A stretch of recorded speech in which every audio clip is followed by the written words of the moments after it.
Hi everyone, Chelsea from chelseasmessyapron.com. Today we're making a crockpot sweet potato stew.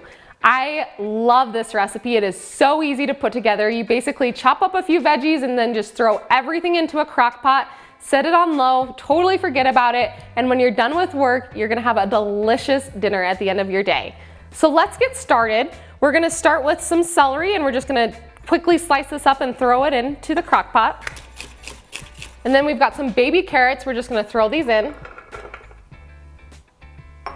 We've got some corn. I love using the fire roasted corn. It's got a really delicious kind of smoky flavor. I have some fire roasted diced tomatoes. Again, a really good flavor on these ones.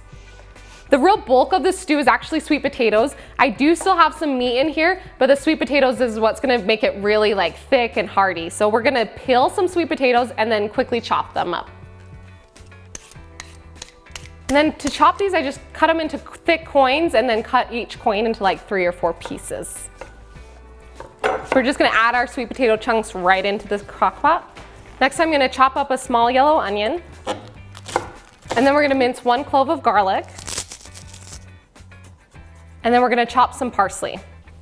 So you can cook this stew on low for 7 to 9 hours or high for about 5 to 7 hours. I like it best cooked on low because it gives a chance for all the flavors to meld, everything becomes super, super tender, but you can cook it either way. And lastly, we've got some meat. This is a chuck roast that I've just cut into small little chunks.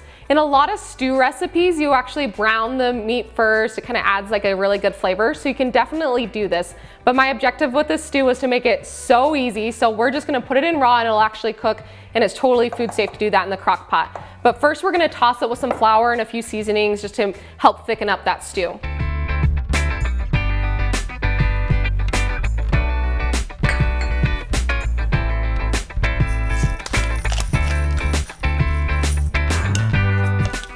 Gonna toss this meat right on top. We'll add a little bit of Worcester sauce and then a bay leaf and some crumbled up beef bouillon cubes. Just kind of crumble them up. And then just about a cup of water.